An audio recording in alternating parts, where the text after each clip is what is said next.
እዛ እንነብራ ዘለና ህይወት ንነፍስ ወከፍና ዝተዋሃበትና ሓላፍነት ናትና ዝኾነት ህይወታ ስለ ዝኾነ ድማ ስምዒትና ካብ ዘበላሽውን ስምዒትና ድማ ካብ ንታሕቲ ኣውሪዶ ናብ ዘይኮን ዓይነት ሕማቕ ውሳነታት ንኽንውስን ካብ ዝገብሩና ሰባት ንግዚኡ ግልል ምባል ብጣዕሚ ኣዝዩ ብሉፅ ዝኾነ ፍረ ይፅባሕ ንጎ ድህበና ንምንታይ እንተደኣልና ህይወት ትውለድ ካብ ስምዒት እያ ስለዚ ስምዒትና ሓፍ ዘብሉ ተስፋና ክብ ንኽብል ዝገብሩ ሰባት ኣብ ጥቓና እንተደኣሃልዮም ረበደ እንተዘይኮይነ ግን ስምዒትና ደበላሽው ብፍላይ ድማ ነዞም ቀፂልና እንሪኦም ዓይነት ባህርያት ዘለው ሰባት እንተደኣ ብህይወትና ሃልዮም ብዝግባእ ነዞም ሰባት እዚኦም ምልላይ ወይ ድማ ስምዒትና በላሽው ምዃኑ ምጥርጣር ኣዝዩ ከገድሰና እዩ እምበኣር ነፍታ ቀዳመይቲ ከብለኩም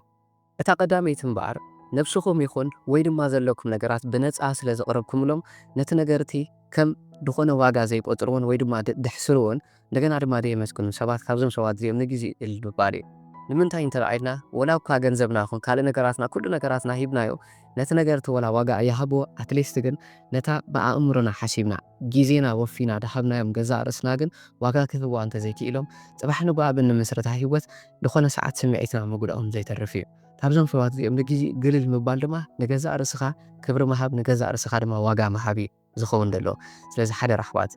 ምናልባት ኣብ ሕጂ ሰዓት ብዙሕ ነገራት እንዳገበርና ኣለዉ ዋጋ ደሂቦ ነቲ ነገርቲ እንተደኣ ኮይኖም ዘየመስግኑና እንተደኣ ኮይኖም ንሕና ምፅባይና ካብቶም ሰባት እዮም ስለ ዘይተርፍ ብኣግኡ ካብዞም ሰባት እዚኦም ግልል ምባል ከድሊና እዩ ጊዜና ንውፍየሎም ነፍስና ንውፍየሎም እንዳሃለና ግን እንተደኣ ነታ ነገርቲ ዋጋ ደሂብዋ ኮይኖም ኣፍታ ፅባሕ ንግኦ ንምስረታ ህይወት ዋጋ ስለ ደኽፍሉና ኣብ ሕጂ ሰዓት ኮይና ብዝግባእ ነፍስና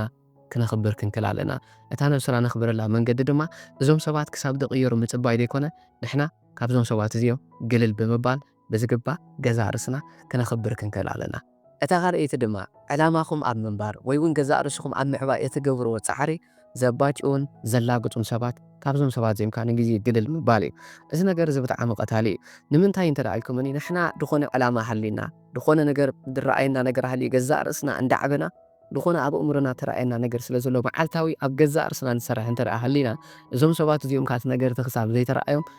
ምናልባት ከባጭው ይኽእሉ እዮም ወይ እውን ድኾነ ከላግፁ ይኽእሉ እዮም ንምንታይ እንተደኣ ኢልና ንሕና ብኣእምሮና ዝተረኣየና ድኾነ ነገር ኣሎ እዞም ሰባት እዚኦም ኣይተረኣዮምን ደሎ ንሕና ድማ ብኣእምሮና ናብቲ ዝተረኣየና ቦታ ክንከይድ ከለና ካብቲ ደለና ኮምፎርት ካብቲ ደለና ምቾት ንወፅእ ስለ ዝኾንና ነዞም ሰባት እዚኦም ካብቲ ናቶም ምቾት ስለ ነውፅኦም እዞም ሰባት እዚኦም ደስ ኣይብሎም ናብቲ መንገዲ ክንከይድ ግን ወይ ከምዚ ድሕስዱና ወይ ዘይደልዩ ኮይኖም ካልእ ነገር ኮይኑ ደይኮን ናይ ገዛእ ርእሶም ህይወት ኣቕልል ኣቢሎም ክነብሩ ስለ ዝደልዩን ናቶም ዕላማ ምናልባት ስለ ደይብሎምን ክኾኑ ይኽእል እዩ ስለዚ ሓደ ራሕዋት ካብዛ ነገር እዚኣ ነፍስና ባዕልና ይኮነ ድሕን ደለና ዕላማና እንተደኣ ብዝግባእ ነፂርና ገዛእ ርስና ድማ ንዕቢ እንተደኣ ሃሊና ከምዚ ዓይነት ሰባት እንተደኣ ሃልዮም ድማ ብጣዕሚ እዮም ዝጎድኡና ንሕና ብኣእምሮና ናብ ዝተረኣየና ቦታ እንዳኸድና ከለና ንሶም ድማ ንታሕቲ እዮም ከውርድና ትፈትኑ ግን ፈትዮም ኣይኮኑን ወይ እውን ኮነ ኢሎም ኣይኮኑን ብፍላጥ እንደይ ክኾኑ ይኽእሉ እዮም እታ ንሕና ዝተረኣየትና ቦታ ስለ ዘይተረኣየቶም እንታይ ክንገብር ኣለና እንተረኣየልና ንግዚኡ ገዛእ ርስና ግልል ኣቢልና ኣብ ዕላማናን ገዛእ ርስና ኣብ ምዕባይን ክንሰርሕ ክንክእል ኣለና ብሳልሳይ ደረጃ እንሪኦም ሰባት ድማ ንመብዛሕትና ዘጋጥመና ሓደ ነገር ኣሎ እዩ ከምዚ የጋጥመና ይመቸም እፍእ ኢሎም ቅድሚ እሞ ድሃይካ ኣይገበሩን ግና መወዳእታ ንስኻ ጥራይ ኣማራፂኦም ምስ ኮንካ ምስ ፈለጡ ክረኽቡኻ ዝደልዩ ሰባት ኣለዉ ድኾነ ዝርዝር ኣለዎም ኣፍታ ዝርዝርቲያ ድማ መወዳእታ ንዓኻ ደቐምጡኻ ካብ ከምዚኦም ዓይነት ሰባት ድማ ንግዚኡ ግልል ምባል ኣዝዩ ሰላም ክህበና እዩ ምክንያቱ እዞም ሰባት እዚኦም ዋጋ ዘይህቡና ዘለው ንገዛእ ርስና ብዝግባእ ንሕና ዋጋ ስለዘይሃብናያ እዩ ንምንታይ እንተደኣ ኢልና ሰባት ድትምኑና በቲ ንገዛእ ርስና ንሕና ንህባ ዋጋ እዩ ስለዚ ኣብ ድፀንሐ ፀኒሑ ሃንደበት ኣፍታ ኣማራፂ ድሰኣነና ንስኻ ጥራይ ኣማራፂ ምዃንካ ናብ ዝፈለጠ ሰዓት ድውለልካ ወይ ከዓ ክረኽበካ ድሊ ሰብ ግን ንግዚኡ ግልል ምባል ናትካ ሰላም ንኽትእውጅድ ይገብረካ ስለዚ ሓደ ራጋይስ ንነፍስና ንሕና ዋጋ እንተዘይሂብናያ ሰባት ዋጋና ብዓለም እዮም ድትምኑላ ወይ መወዳእታ ክገብሩና እዮም ወይ ድማ ኣብ መንጎ ክገብሩና እዮም ስለዚ መጀመርያ ንሕና ነፍስና ክነኽብራ እንተደኣ ክኢልና እዞም ጠፊኦም ቀኒዮም ዝድውሉ ሰባት ድማ ከኽብሩና ምዃኖም ወይ ድማ ካብ ህይወትና ባዕሎም ግልል ክብሉ ምዃኖም ድማ ክንርዳእ ክንክእል ኣለና ናይ ብዙሓት ሰባት ህይወት ዝቕይር ደሎ ንመበል 12 ዙር ዝካየድ ሱርበት ተኻውሎጢ ንኹለንተናዊ ዕብየት ዝተሰመየ ስልጠና ምዝገባ ጀሚርና ኣለና ኣብዚ ታሕቲ ደሎ ነንበር ተጠቒምኩም ክትምዝገቡ ትኽእሉ ኢኹም ክላስ ራኸና እቶም ብራብዓይ ደረጃ ንሪኦም ሰባት ድማ ንዓና ንዝምድናና እንደልዮም ደይኮኑን ግን ነቲ ዘለናን ነቲ ናትና ነገር ደልዮም ጥራይ ዝመፁ ሰባት ካብዞም ሰባት እዚኦም ግልል ምባል ከድልየና እዩ ምክንያቱ ንምንታይ እንተረኣይልና ናይ ብሓቂ እዛ ህይወት እዚኣ ተኣሳሲርካ ትኸድላ ብፍቕሪ ብሰላም እንዳተሓላለኻ ትነብረላን ነንሕድሕድካ እንዳተደጋገፍካ ትኸድላን ብልጽ ዝኾነት ህይወት እያ። ግን ከምዚ ዓይነት ሰባት ኣብ ዙርያና ሰኣን ምርድኦም ናቶም በረኸት ከም ዘለዎም ሰኣን ምርድኦም ኣብ ዙርያና ከምዚ ዓይነት ሰባት እንተደኣ ሃልዮም በረኸትና ንምውሳድ ዝመፁ እንተደኣ ኮይኖም ግን ክንጥንቀቕ ክንክእል ኣለና። ኩሉ ሰብ ፈጣሪ ዘዳለውሉ ናይ ገዛ እርሱ በረኸት እዩ ዘለዎ። ገለገለ ሰብ ግን ሰኣን ምርድኡ ናይ ፈጣሪ በረኸት ውሑድ ምዃኑ ጥራይ ስለ ዝፈልጥ ናብ ናትካ በረኸት ርጉም ድብል መዓት ሰብ እዩ ዘሎ። ስለዚ ሓደራ እዚ ሰብ እዚ ክሳብ ዝርድኦ ንሕና ብዝግባእ ናትና በረኸት ከም ዘለና ተረዲእና ንዓናን ዝምድናና ናብ ዝደሊ ሰብ ጥራይ ብዝግባእ ክንቀረብ ክንክእል ኣለና። ስለዚ ንግዚኡ ክሳብ ዝርድኦም ካብዞም ሰባት እዚኦም ግልል እንተበልና ድማ ዝሓሸን ድብለጨን እዩ። እቶም ኣብዛ ሓምሸይቲ ንሪኦም ሰባት እሞ ቅሩብ ሓደገኛታት እዮም። ንምንታይ እንተደኣ ኢልና ብፍጹም ዘይኣምኑና ዓይነት ሰባት እዮም። እዛ ህይወት እዚኣ ብእምነት ትንበር ህይወት እያ። ኣሽንኳይዶ ምሳኻ ኣብ ዙርያኻ ደሎ ሰብ ምእማን ብደፎ መንሱ ንሓደ ፓይሎቱ ኣሚንካ ኢኻ ሰማይ ሰማይ ትበርር ትንድገለ ትኾን ኣየር ተታሒዙ ናብ ሓደ ድባስ ተኣቱ ኮ ነቲ ኡ ደሎ ኣውቲስታ ኣሚንካ ኮይንካ ተኣቱ እምበር ዝኾነ ነገር ሓቲትካ ኣይተኣቱን ኢኻ።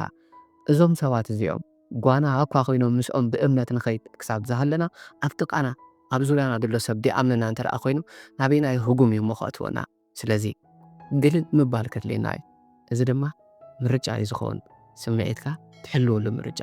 እቶም ኣብዛ ሻድሸይቲ ንሪኦም ሰባት ከመይ ዓይነት ሰባት እዮም እንተደኣ ኢልኩምኒ ድማ ጌጋታትኩም እንዳቆፀሩ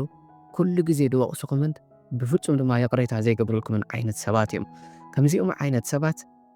በቃ ኣይደኖ መርዚ ከም ምስታይ እውን ክንብሎ ንኽእልና። ንምንታይ እንተደኣ ኢልና ኩሉ ግዜ እቲ ናትና ኔጌቲቭ ነገራት ጥራይ እንዳረኣዩ ነቲ ናትና ፅቡቕ ነገራት ገዲፎም ኣብታ ሓንቲ ድተጋደነ እያ ጉድለት ናትና ዝኾነት ፍጹማት ኣይኮናን ክነጋግእ ግዴታ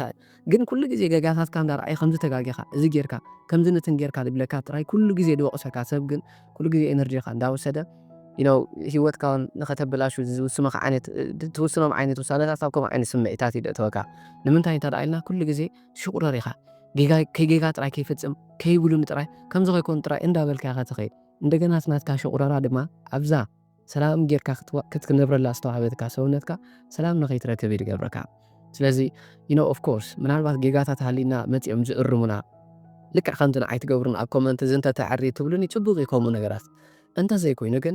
ኣክንዲ ድእርሙኻ ወይ እውን ይቕሬታ ኢሎም ኢልካ ንሓደ ነገር ብይቕሬታ ኢልካ ሎም ኣክንዲ ሕልፍ ድብልዎ ወይ ኣክንዲ ድእርሙኻ ኩሉ ግዜ ጌጋታትካ ጥራይ እርይ ቁፅር እንዳበሉ ዝወቕሱኻ ጥራይ እንተደኣ ኮይኖም ንኸይትመሓየሽ እዮም ዝገብሩኻ ዘለዉ። ሰብ ክሳብ ዝኾንካ ትጋገ ኢኻ። ጌጋ ድማ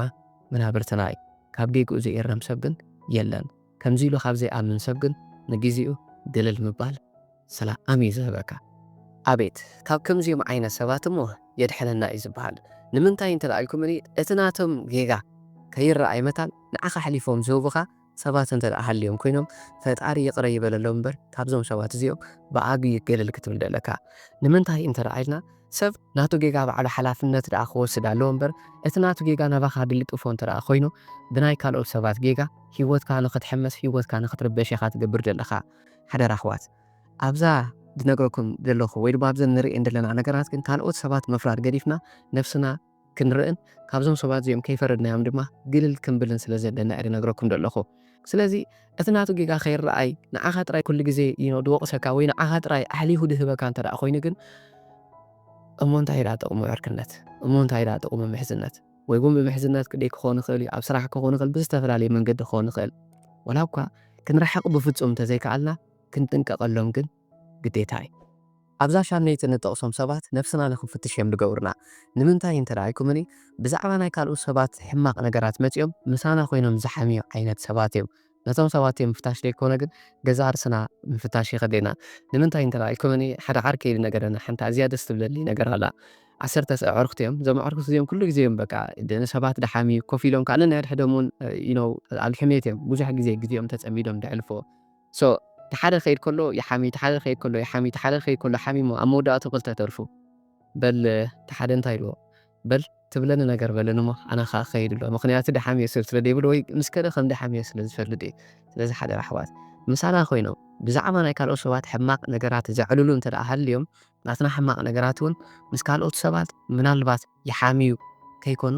ክንጥርጥር ክንክእል ኣለና። ስለዚ እዛ ነገር እዚኣ ነብስና ንኽንፍትሽ ስለ ትረድኣና ካብ ከምዚኦም ዓይነት ሰባት ከዓኒ نحنا قلل كنبل كنكእል ኣለና እዞም ኣብዛታ ሸዒት እንገልጾም ሰባት ድማ ወረጃ ማዕደጎ ክንብሎም ንኽእል ኢና ንምንታይ እንተደኣልኩም ድማ እቲ ንስኹም ዝጀመርኩምዎ ነገር ንሶም ከም ዝጀመርዎ ንኸርእዩ ዝፅዕሩ ሰባት እዮም ደምስሉ ዓይነት ሰባት እዮም ሓደራ ኣሕዋት ኣብዛ እዋን እዚኣ ብዙሕ ከምዚ ዓይነት ባህሪ ከይተረድኦ ብሰንኪ ዘሎ ሕፅረታት ብሰንኪ ዘሎ ሕማቕ ነገራት ከምኡ ዓይነት መንነት ተላበሰ ብዙሕ ሰብ እዩ ዘሎ ስለዚ እንታይ ክንገብር ዘለና እንተደኣልኩምኒ ነቲ ንሕና ዝጀመርናዮ ነገር ንሶም ከም ዝጀመርዎ እንተደኣ ብዙሕ ግዜ ንኸርእዩ ዝፅዕሩ ሃልዮም ካብዞም ሰባት እዚኦም ንግዚኡ ግልል ምባል ከድልና እዩ ዝጀመርናዮ ነገር ባዕልና ደኣ ዋጋ ክንህበሉ ኣለና እምበር እዞም ሰባት ኣትዮም ባዕሎም ከም ዝጀመርዎ ከዛረቡ የብሎምን ካብዞም ሰባት እዚኦም ድማ ንግዚኡ ግልል ምባል ኣገዳሲ እዩ እቶም ኣብ መወዳእታ ኣብቲ ዓስሪት ንሪኦም ከመይ ዓይነት ሰባት እዮም እንተደኣልኩምኒ ድማ ንዕኦም ምንባርን ንዕኦም ጽቡቕ ነገራት ምግባርን ከም ግዴታኻ ገይሮም ዝወስዱ ሰባት እዮም ኣብዛ ህይወት እዚኣ ዝኾነ ሰብ ናይ ዝኾነ ሰብ ህይወት ከቃንዕ ናይ ዝኾነ ሰብ ህይወት ክነብር ግዴትኡ ይኮነን እንታይ ኢሉ እንተደኣልኩምኒ ካብ ድሌት ካብ ቅንዕና ካብ ፍቅሪ ተበጊስካ ንሓደ ሰብ ምሕጋዝ ንሓደ ሰብ ጽቡቕ ምግባር ሰናይ እዩ ግዴታኻ እዩ ዝብለካ እንተደኣ ኮይኑ ግን ሰላምካ ይሰርቀልካ ህይወትካ ዲኻ ክትነብር ወይስ ናይ ካልእ ህይወት ሰብ ኢኻ ክትነብር ህይወትካ ክትነብር ዘለካ ሓላፍነት ናትካ ንሳ ስለዚ ሓደራ ገለገለ ሰብ ግን ናይ ገዛ ርእሱ ህይወት ብዝግባእ ክመርሕ ስለ ዘይከኣለ ድኾነ ድጎደሎ ነገር ስለ ዘሎ እንታይ ዝገብር እተደኣልኩምኒ እቲ ነገር እቲ ግዴታ ንስኻ እቲ ናቱ ህይወት ወይ ድማ እቲ ጽቡቕ ስኻ ትገብሮ ነገር ከም ግዴታኻ ገይሩ ክሪኦን ክቆፅሮ ንኽእል እዩ ካብ ከምዚ ዓይነት ሰብ ድማ ግልል ክንብል ክንክእል ኣለና ከምዚ ክንገብር እንተደኣ ኽኢልና ድማ ካብዞም ሰባት እዚኦም ንግዚኡ ግልል እንዳበልና ሰላምና እንዳሓለና ኢና ንኸይድ እምበኣርከስ ነዘን 10 ባህርያት ወይ ከምዚ ዓይነት ተግባራት ከይተረድኦም ንዝውንኑ ሰባት ንግዚኡ ግልል እንተብልናሎም ጽቡቕ እዩ ግን ሓደራ ኣሕዋት ምፍራድ ናይ ፈጣሪ ምዃኑ ተረዲእና ነዞም ሰባት እዚኦም ኣይንፍረዶም ኢና ጥራይ ንፍለዮም ነለልዮም ጥራይ ብድሕሪኡ ድማ ውሳነናትና ንገብር እንደገና ድማ ብጣዕሚ ኣዝያ ውሳኒት ዝኾነት ወርቃዊት ሕግላ ካልኦት ሰባት ንዓና ክገብሩና ዘይንደግ ነገር ንሕና ክንገበሮም የብልናን ስለዚ ትኩረትና ኣብ ካልኦት ሰባት ዘይኮነ ንዕኦም ምፍራድ ገብሽና ገዲፍና ካብኦም እልይትና ካብኦም ትፍልይና ካል ገዛ ርስና ብዝግባእ ምስትኽኻል ገዛ ርስና ድማ ብዝግባእ ምቕያር እዩ ዝሕሸና ስለዚ ኣሕዋተይ ሓደራ ካብ ብዙሕ ትሕትና ከም ዝድለኩም ምፍራድ ነዞም ሰባት እዚኦም ዘይኮነ ካብዞም ነዞም ሰባት እዚኦም ኣለልኻ ካብኦም ግልል ምባል እዩ ክሳብ መዓስ ክሳብ ዝርድኦ ስለዚ በዚ መንገዲ እዚ ድማ ገዛ ርስና እንዳስተኻኸልና ክንከይ ተረኣኺልና ዝሓሸን ዝበለፀን ህይወት ኣብ ዙርያና ንኽንነብር ዝሕግዙና ኣብ ዙርያና ብዙሓት ሰባት ክኸቡና እዮም ከምዚ ክንገብር ተረኣሲልና ድማ እታ ዝበለፀት እታ ዝሓሸት ህይወት ምንባርና ዘይተርፍ እዩ ሎማዓንቲ ግን ሓንቲ ሓደራ ድብለኩም ነገር ኣላ ክሳብ ሕጂ ምሳይ ፀኒሕኩም እንዲኹም ካብ ብልቤ ደኽብረኩም ምስጋና ይኹን ኣዝዩ ዕዙዝ እዩ ሓንቲ ነገር ግን ግበሩለ ይኹም ማክያቶ ክትጋብዙኒ እየ ደልየ ሎማዓንቲ ብኣካል ስለ ምሳኹም ዘየለኹ ግን እታ ማክያቶ ምግባስ ብሳብስክራይብ ትቀየረለይ እሞ ሓደራ ጋይስ ሳብስክራይብ ብምግባር ቤተሰብ ኩኑ ኢኹም ኣብ ዝቕፅል ቪድዮ ክሳብ ንራኸብ ድማ ሰናይ ሰላም ቀኒለይ ናይ ብዙሓት ሰባት ህይወት ዝቕይር ዘሎ ንመበል 12 ዙር ዝካየድ ሱርበ ተኻው ለውጢ ንኹለንተናዊ ዕብየት ዝተሰመየ ስልጠና ምዝገባ ጀሚርና ኣለና ኣብዚ ታሕቲ ዘሎ ነንበር ተጠቒምኩም ክትምዝገቡ ትኽእሉ ኢኹም ክላስ ራኸና